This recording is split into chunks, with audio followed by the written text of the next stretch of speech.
22. Aqui em Vitória, no Espírito Santo, ainda hoje um clima mais nublado aqui da região. Claridade não está muito boa. Um dia que começou com as bolsas trabalhando no verdinho, uma ótima notícia ali, pelo menos para quem aposta para a alta das commodities, um dia verdinho nas bolsas. O furacão Ian chegou nos Estados Unidos, então o pessoal da Flórida ali já estava em abrigos desde ontem à tarde, quando soaram as sirenes e o policiamento ali levou o pessoal para abrigos, e ele chegou numa categoria 4, considerada a mais forte, talvez, da história para as regiões da Flórida. Isso acaba afetando até um pouquinho na produção de algumas commodities ali da região, traz alguma expectativa de um possível impacto também para trabalhos de colheita na região do meio oeste, se ele avançar, e dependendo até onde que ele vai avançar. Hoje saíram notícias também sobre a OPEP, semana que vem tem reunião da OPEP, então os delegados já começam a se preparar, começam a sair os rumores de mercado com relação à produção, então tem bastante coisinha para nós comentarmos hoje. Deixa eu já compartilhar a tela com vocês, vamos dar uma olhadinha como que estão as cotações nas bolsas ali de commodities. Começando, como sempre, pela Bolsa de Chicago. Deixa eu preparar só o celular para ver, porque eu vejo pelo YouTube como que está a transmissão e eu esqueci de fazer isso antes de nós entrarmos. Deixa eu ver aqui, agora sim. Vamos lá, hoje como a gente pode ver, tudo verdinho aqui na tela. Ontem, começando pelo petróleo, o petróleo ele já vem com 2, 3 dias de alta já, como nós vemos aqui.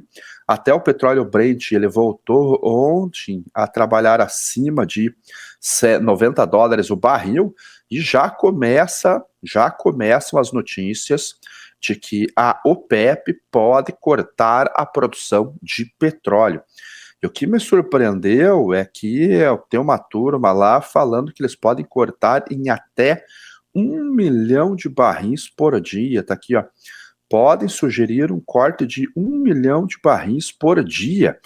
Então, você vê que eles vão fazer, se isso se confirmar naturalmente, eles vão fazer o que eles acham necessário para manter a produção, os preços do petróleo em patamares que sejam lucrativos para os países que fazem parte da OPEP, dos países exportadores de petróleo. Esse seria um corte muito, muito forte. Eu acredito que virá um corte realmente na produção da próxima semana. Não sei se um corte tão grande quanto este. Se vier, será um corte bem significativo e pode impulsionar os preços. Outro problema na questão do petróleo, as refinarias da Europa estão cortando produção, estão cortando trabalho, estão sendo paralisadas.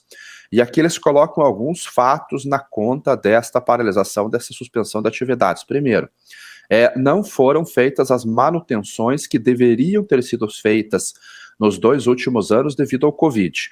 Então, como o Covid reduziu a produção, o consumo de derivados do petróleo, e não havia pessoal, porque havia restrição de circulação, e esse pessoal não pôde fazer as manutenções que seriam necessárias, agora há risco de problemas se a produção vir a pico. Então, isso é um fator. O outro, caiu bastante o consumo na Europa, devido à guerra, devido à inflação, devido à recessão, devido a uma série de fatores macroeconômicos e microeconômicos de alguns países importantes, o consumo de óleo diesel, por exemplo, baixou bastante. Então, eles acham que esse corte ali seria até razoável para equilibrar o mercado.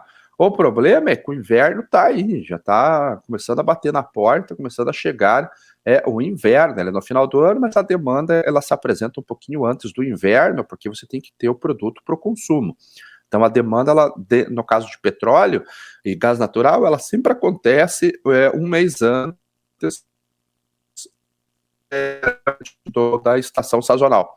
Então, isso daqui pode acabar limitando um pouco o consumo de petróleo na Europa, mas é uma situação que vai ficar muito crítica realmente lá devido à escassez de muitos produtos. Felizmente, o gás natural, eles conseguiram fazer estoques de gás natural. Agora, quase todos os países estão com estoques que sejam suficientes para o inverno. Então, eles aceleraram, compraram o que conseguiram comprar de onde tinha produção para ser ofertado, e agora, com relação a estoques, eles estão relativamente tranquilos, incluindo a Alemanha, incluindo a França, eles estão bem tranquilos. Agora como que ficará no início do ano, quando começarem a baixar esses estoques para o consumo e a recomposição desses estoques logo na sequência. Então, a dinâmica do gás natural, você sobe a demanda até o final do ano. Quando chega novembro e dezembro, você atingiu o pico sazonal de preços, e a partir dali é consumo. Consumir aquele estoque que você fez até dezembro. Então, janeiro, fevereiro e março, você tem poucas compras novas de gás natural. Então, a demanda cai, sazonalmente começam a cair os preços, atingindo um fundo sazonal ali por volta de comecinho de abril, meios de abril. Ele fica em baixa durante um período até quase o meio do ano, e aí ele volta a subir. Agora, a pergunta que o mercado faz é: Alemanha, França, Polônia, outros países europeus conseguiram fazer esse estoque para o consumo do inverno. Como ficará a recomposição desse estoque? Além disso, nós sabemos já que o gás natural é a matéria-prima para o amônio, que do amônio faz os fertilizantes nitrogenados. Muitas indústrias na Europa que fazem esses fertilizantes simplesmente encerraram as atividades. Até há 2 semanas atrás, a Yara anunciou o fechamento. Ontem saiu uma notícia de que a Yara está trabalhando com uma empresa no desenvolvimento do amônio verde, que é uma fabricação diferente, usa menos energia, depende menos de gás natural, e eles estão avançando, investindo algumas centenas de milhões de dólares para colocar isso na rua. A princípio, isso vai ter escala também, não global, como nós temos hoje, mas vai ter uma escala que pode suprir um déficit devido ao custo de energia do amônio tradicional, vamos colocar assim. Então, para esse final de ano, a gente tem esses problemas de demanda, se ela vier muito forte para fertilizante devido ao encerramento de atividade, suspensão da atividade destas indústrias, e de energia de gás natural, a gente está transferindo um problema para o início do próximo ano, para o primeiro trimestre do próximo ano. Então, temos que realmente acompanhar. O gás natural ele é muito importante para toda a cadeia global, tanto de energia quanto de alimentos devido aos fertilizantes. E agora vamos passar já para as commodities agrícolas. Então o petróleo está com esse cenário, trabalhando ali com aperto de oferta, as refinarias na China voltaram a trabalhar, voltaram a demandar petróleo também, e semana que vem tem reunião da OPEP e muito possivelmente venha um corte de produção sustentando os preços do petróleo. Pulando já para o café. O café ontem ele fechou com uma leve alta no dia. Então ele está vindo com algumas altas, já fez uma correção aqui nesse dia, mas desde o dia 26, ou seja, desde a segunda-feira, ele veio trabalhando com uma alta já. Hoje ele está estendendo essa alta, mas quase no 0 a 0. Daqui a pouquinho abre o mercado, ali a gente sabe qual que é a tendência de preços. Ontem houve mais uma redução de 5 mil sacas de café dos estoques certificados lá da ICI. Eles já estão em 444.669 sacas, é o volume mais baixo em 23 anos. A DCA tem estoque. Só que eu estou conversando com bastante pessoas aqui, que são pessoas que movimentam o mercado. Ontem, no evento aqui do Vitória Summit Coffee, eu conversei com muita gente que realmente está ali com mão na obra, que é skin the game mesmo, não igual eu estou fazendo com vocês aqui na tela. É que movimenta esse café, tem produtor, tem trading, tem corretor. Inclusive o ministro do Meio Ambiente fez a abertura dos eventos aqui ontem, e muita informação que foi coletada eu tenho que processar ainda, colocar no estudo. Então, para quem é assinante do Commodities Info, a gente farei uma live com eles lá para a gente conversar sobre o cenário do café. mas algumas coisas me chamaram a atenção, principalmente com relação à oferta e com relação a estoques. Algo que eu imaginava diferente foi colocado à mesa ontem. E não foi colocado à mesa por uma, duas, três pessoas. É consenso a situação que está no mercado. A primeira delas é: não há falta de café, longe de haver falta de café. Há algumas questões ali que aí sim, isso, infelizmente, para quem não é assinante não vai saber, vai para os assinantes do Commodities em Foco, mas o cenário não é aquele que a gente está vendo nos números da tela, da ICI, da DCA, da Conab. Há algumas diferenças ali. Eu quero a confirmação de uma notícia com relação aos estoques da ICI, que me passaram ontem, para ver se a informação procede ou não. Então, nos próximos 10, 15 dias, ela se materializando, eu trago para vocês essa informação. Mas, a princípio, seria uma elevação dos estoques da ICI. Me passaram um número bem agressivo, por isso que eu não vou falar, porque seria uma especulação muito grande, e vamos esperar acontecer. Mas, a princípio, uma das pessoas que eu conversei aqui me garantiu que vai haver um aumento dos estoques da ICI nos próximos 10 a 15 dias, devido a uma compra de um importador grande institucional ali no mercado. Então, vamos acompanhar. E tudo que eles me falaram aqui acaba justificando do porquê esses preços não sobem. Então, existe sim estoque, alguma divergência, uns acreditam que na oferta, que ela é maior do que Conab fala, e outros acreditam que o consumo é menor. O fato é, tem café e consegue atender tanto exportação quanto consumo interno, e tem bastante café, tanto o Conelon quanto o Arábica, mas vamos acompanhar ou confirmar esses dados, eu trago com mais precisão mais à frente. Agora, no curto prazo, eu acredito que ele pode ter uma pressão de alta, sim, no café, se nos próximos dias houver uma elevação de preços, ele romper alguma resistência, porque a colheita agora já finalizou, então a gente começa a ter só a demanda se apresentando. A demanda para as compras novas no Brasil, elas estão fracas, segundo os traders que negociam no mercado internacional. O café brasileiro está muito caro, estão originando em outros países que têm um café um pouquinho mais barato. De qualquer forma, a partir de agora é só demanda. Florada, ontem eu mostrei para vocês a notícia que partiu lá da Cochupé. A Florada, eles acreditam que essa que está acontecendo nesse momento seja a principal Florada da próxima safra. O pessoal aqui mostrou, também falou da safra de Conilon aqui, eles acreditam que vem uma safra boa, deve ter uma redução aqui, um corretor até que é bem aqui na frente do Palácio do Café, me falou de uma ventania que teve, com um frio ali, acabou desfolhando as árvores. O Rômulo, eu não sei se ele está assistindo aqui, ele estava aqui ontem, ele me mostrou algumas fotos também, então teve uma região aqui do Espírito Santo que foi bem atingida por esses ventos aqui, acabou desfolhando, levou flor, levou o que o vento conseguiu levar. Então, nessa região, pode haver uma queda de produção do Conilon. Agora, outras regiões, ele me mostrou uma florada sensacional também nesse momento, uma árvore um pouquinho mais baixinha, então deve compensar em parte a produção que vai ter uma redução, uma quebra ali devido a essa condição de vento e frio. Então, talvez no Conilon a gente tenha uma redução um pouquinho menor, 5, 10%, mas o Arábica, o mercado acredita, o pessoal aqui pelo menos acredita que tem uma produção maior do que o próximo ano, e isso ele pode se equalizar para setembro, dezembro do ano que vem. Então, vamos acompanhar, eu vou trazendo as novidades para vocês. Trigo, hoje o trigo subindo mais uma vez, subindo quase 1%, voltando acima de $9. O bushel 9,12 nesse momento, o vencimento dezembro. O mercado continua preocupado com relação ao corredor de exportação vindo lá da Rússia.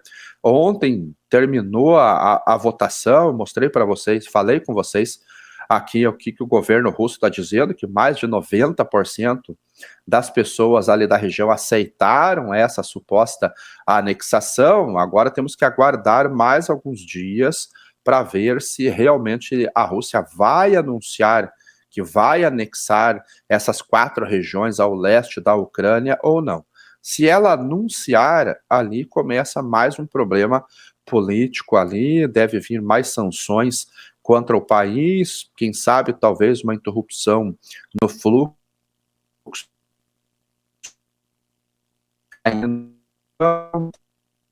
certeza, principalmente para mais uns 15 dias. Então, prêmios de risco estão sendo adicionados nas cotações do trigo nesse momento, por isso que ele voltou a subir a 9,12. Claro que temos também a sazonalidade de preços, como nós já conversamos, seria natural o cereal começar a trabalhar em alta agora. A sazonalidade do trigo, ela não é tão forte quanto da soja e do milho, já que nos Estados Unidos nós temos uma safra de cada só por ano e o trigo nós temos duas.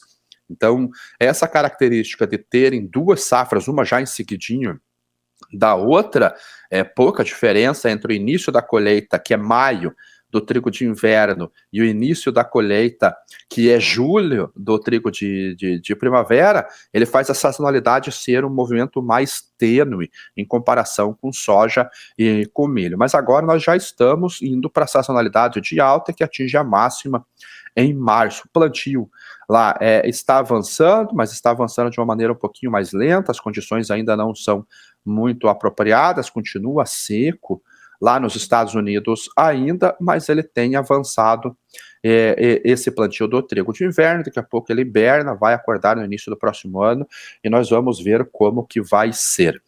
O milho hoje vindo na carona, subindo 0,6% a $6,74. Você vê que ele subiu quase nada na terça-feira e subiu quase nada de novo no dia de ontem, e hoje ele está estendendo essa alta, mas muito, muito fraquinha.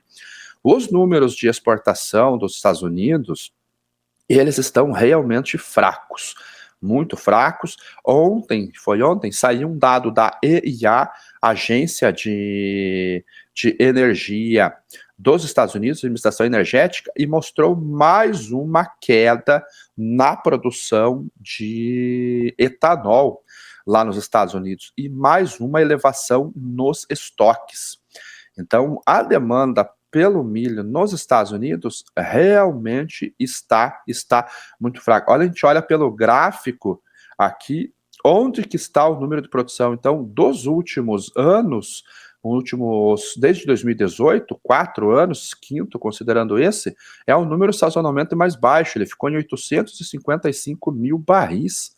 Para se ter uma ideia, ano passado estaria com 1.048.000, 2020 934, 1 milhão e 1 milhão. Então, realmente, baixou o volume de produção por lá.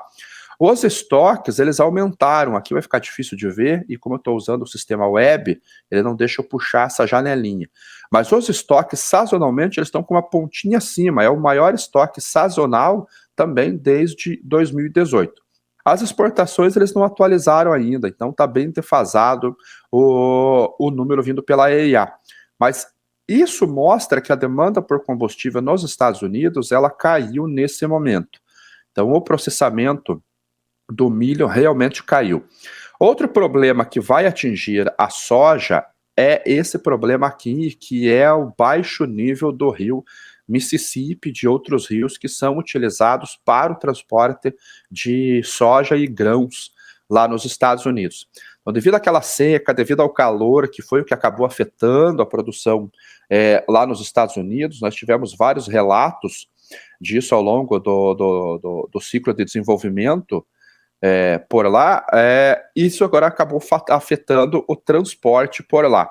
Então, realmente a gente vê uma queda no fluxo de barcaças, o bases começando a evoluir, muitas barcaças grandes não conseguem entrar no rio Mississippi, ali via New Orleans, indo até Illinois para fazer esse transporte por causa dessa baixa. Qual que é a dinâmica que pode acontecer indo para as cotações? Primeiro, a demanda por soja, também nos Estados Unidos, ela foi muito forte no início do programa de exportação. Então, quando nós olhamos, deixa eu ver se eu consigo abrir para você aqui, aí, o USDA Sales Export, nós vamos ver que ele já começa em torno de 20, eu acho que 30, quase 30%, ou um pouquinho mais de 30%, do commitment já programado, já dentro de uma estimativa de produção, de exportação, desculpa. Então, as exportações pelo USDA, 56 milhões de toneladas, nesse momento a gente está com um commitment de 25,7 milhões de toneladas. Esse é o commitment atual. Então, na verdade, 40% para realizado. Qual é a situação? As exportações, os embarques, eles estão muito, muito fracos. Deixa eu ver se é esse dado aqui que traz um gráfico. A Karen Brown colocou num gráfico sazonal as exportações. Ele está muito, muito baixo. Cadê agora? Será que é esse mesmo aqui que a gente já estava olhando? Esse mesmo, ó. Esse é o gráfico de inspeções para exportações sazonais. Olha onde que está o número desta temporada. Muitíssimo baixo, muitíssimo baixo. Nós vimos esse número na terça-feira.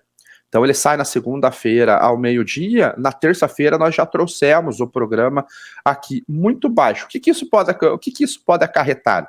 Um commitment bem avançado, ou seja, esse número já foi vendido. Então ele já está comprometido para exportação dentro de um programa já quase realizado. Esse outstanding sales, que é aquilo que foi vendido e não foi embarcado, ele pode permanecer elevado. Ainda mais quando nós olhamos que a Argentina tem roubado parte do programa de exportação norte-americano. Então, aquilo que era comentado lá no início, quando o governo argentino veio com a moeda soja, o dólar soja, que eu mostrei num gráfico aqui para vocês, está lá no meu Twitter, que a Argentina simplesmente acelerou muito as exportações, foram mais de 1 milhão de toneladas por dia, quase 9 milhões de toneladas em praticamente 2 semanas, 9 milhões e meio de toneladas em 2 semanas do programa, já sabe-se que isso roubou parte do programa de exportação norte-americano, que ele tem o pico de embarques entre outubro e janeiro, porque em fevereiro entra a soja brasileira. A soja brasileira, ela está ainda com uma expectativa de vir um número cheio, é consenso do mercado. O clima ele está razoavelmente bom, tanto aqui no sul quanto na região centro-oeste. Tem até uma matéria que fala aqui que se a gente continuar um ritmo forte de plantio, eu não sei onde que está essa matéria agora, eu perdi aqui, um ritmo forte de plantio, então a gente vai ter a Argentina roubando a cobertura que o suinocultor chinês precisaria nesse momento, porque essa soja argentina já vai estar em trânsito, indo para o país. Os Estados Unidos, com o que já foi vendido já bem alto, mas muito para ser embarcado ainda dentro desse comprometido, e daqui a pouquinho chega uma oferta de 150 milhões da soja brasileira. Então, em algum momento, isso pode trazer pressão para os preços. Tecnicamente, o que nós temos? Um suporte muitíssimo forte na faixa de $14 o bushel. Então, a gente vê que os preços nessa semana, eles vieram caindo muito forte, aí fez aquele paviozinho, que eu sempre falo, quando tem um pavio muito grande, como tivemos aqui, quer dizer que a ponta contrária desse movimento aqui, ela segura os preços, seja para baixo ou para cima, então a gente vê que nessa faixa de $14 o bushel nós temos uma resistência. É um suporte, desculpa. Se esse suporte for rompido, e eu acredito que há fundamentos para que isso seja rompido em algum momento, a gente pode ver as cotações vindo para 13,60, 13,80, 13,50, quem sabe. Num auge, dependendo de como que for a demanda nos Estados Unidos, como que for a velocidade de embarques por lá, como que for a velocidade da colheita por lá, porque agora nós temos um cenário lá também complicado, a gente pode ver os preços vindo próximos a 13,50, realmente, talvez um pouquinho acima, talvez um pouquinho abaixo, mas eu acho que há elementos. Como a gente sabe, aí a maioria produtor sabe que a soja não pode atrasar muito o plantio, senão começa a prejudicar a oleaginosa que está na planta. Se os Estados Unidos começam a acelerar o trabalho de colheita e não tem como transportar, vai começar um acúmulo nas fazendas lá e nos silos por lá. Para o produtor se livrar, vender isso daí, ele tem que baixar o preço, e isso é refletido através do basis, e nos Estados Unidos pode ser refletido através da bolsa também, porque é uma dinâmica um pouquinho diferente do Brasil. Então, um cenário bem truncado realmente para a soja, muitos elementos ali na soja. Aqui no Brasil, as margens também de processamento ficaram negativas. Então já tem uma notícia aqui que várias plantas, estima-se em torno de 10 plantas de esmagamento de soja no Brasil, simplesmente interromperam a produção. Existem cerca 100 empresas que fazem o esmagamento aqui no Brasil, para a produção de farelo e óleo, 10% delas já será produção por causa de margens negativas.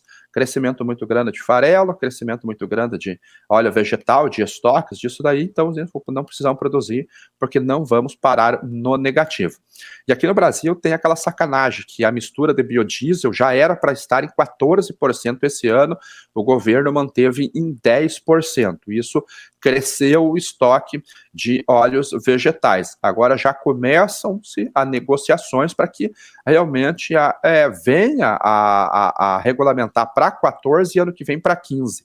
Isso daria um alívio, com certeza, nos estoques de óleos vegetais. Do contrário, a demanda, inclusive aqui no Brasil, vai cair bastante. Farelo subindo um pouquinho hoje também, 0,12%, a 413 dólares por tonelada curta, e o óleo de soja subindo 1,85% a 63,30 centavos de dólar por libra-peso. O óleo de soja ele vem apoiado na alta do óleo de palma por causa do ritmo de exportação. Governo lá em maio proibiu exportação. O produtor achou ruim, o estoque começou a crescer, o governo teve que rever essa sua política e dar incentivo ainda para as exportações. Reduziu o imposto, zerou o imposto de exportação, que era de 20%, e foi para zero, e começou a fomentar a logística para aliviar a pressão dos estoques. A Índia veio e me dá esse óleo de palma aqui, que eu quero para mim, já que está barato, e começou a comprar. Então, o ritmo de exportações e o otimismo com relação às exportações, principalmente por causa da Índia, além da moeda da Malaya lá estar também fraca, isso fomentou as exportações. Hoje o óleo de palma subindo acaba puxando o óleo de soja. O petróleo também colabora para essa alta. E para nós fecharmos, o açúcar deve estar subindo também, ó, queimei minha língua, caindo 0,16 nesse momento, mais 18,26 centavos de dólar por libra-peso. Ele começa a fazer aquele movimento parecido com o milho aqui na B3, né, sustentado num patamar, não vai para cima e não vai para baixo. O mercado também trabalha com superávit de açúcar, mas esse superávit começando no meio do ano, quando o Brasil começar a moer ou atingir pelo menos 40% a 50% da moagem de cana, até lá a gente vai ter um cenário com um leve déficit. Realmente é isso que o mercado está trabalhando. E falando na B3, eu quase tinha pulado as cotações. Ontem as cotações vieram para baixo de 89, mas vieram para 88,90. Milho de Chicago subindo hoje, esse preço pode, não estou dizendo que vai, mas pode voltar um pouquinho, voltando na faixa de R$ 89. Eu acho que há uma pressão de curto prazo pro cereal aqui, devido a tudo aquilo que nós já conversamos. E o boi na B3, eu tenho falado pouco no boi na B3, o vencimento outubro veio para baixo de 300, 297. As poucas vezes que eu falei do boi, eu trago notícias para vocês que o mercado esperava que fosse realmente abaixo de 300. Escalas confortáveis, frigorífico recebendo boi a termo. Ali, até o Giroto, ele publicou lá no Twitter dele uma imagem do Agro Brasil App, onde ele traz um mapinha sensacional sobre as escalas aqui no Brasil. Então, procurem o perfil do Giroto lá no Twitter, ele postou isso, acho que foi no início desta semana. Então, todo aquele cenário que nós já conhecíamos, ele acabou se materializando. Fechamento de ontem a 297. Eu, inclusive, respondi 2 stories esta semana no meu Instagram lá, que me perguntaram sobre o boi, e infelizmente para o pecuarista ele fez esse movimento e veio abaixo de 97. Para fechar, o dólar hoje caindo um pouquinho, 112,91 o dólar DX nesse momento, uma queda de 0,12. A nossa taxa de câmbio, que ontem chegou a 5,40, fechou na faixa de 5,37. Então, vamos aguardar hoje. Se ele for acompanhar o dólar DX, ele trabalha em baixa também. Lembrando que tudo aqui ainda está na seção eletrônica, menos o milho, B3 e o boi, que não abriram ainda. Milho, soja e trigo da Bolsa de Chicago está ainda no pregão eletrônico ou pregão asiático. Então, vamos dar uma olhadinha aqui. 54 pessoas assistindo, não sei quantos likes, mas era bom se o pessoal ajudasse no like aí, porque é a maneira que o canal entende que tem alguma coisa que presta por aqui, se é que vocês estão achando também que tem informação relevante, então me ajuda aí. Bom dia, bom dia, bom dia.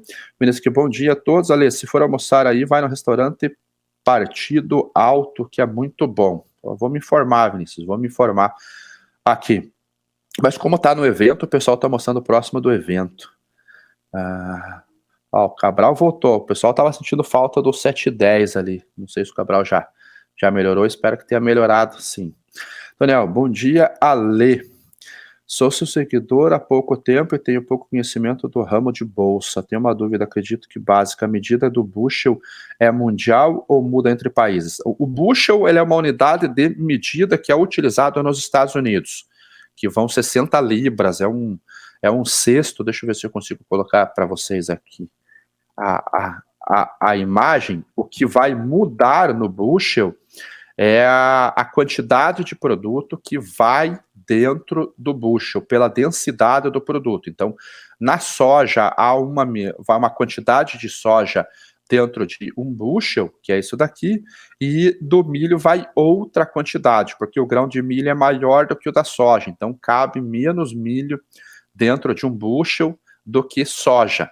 Tá? Agora, o bushel ele tem essa medida, que são 60 libras. Então, é só os Estados Unidos que usa bushel. A gente tem que converter para dólares por tonelada ou para saca, dólares por saca aqui, os Estados Unidos que costumam usar essas medidas diferentes. E só ele.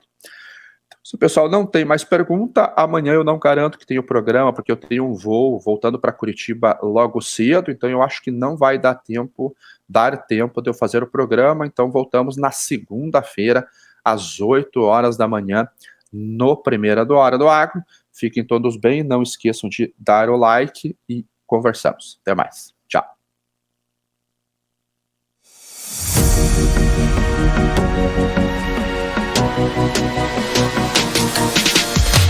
PMC News. Informação que gera valor.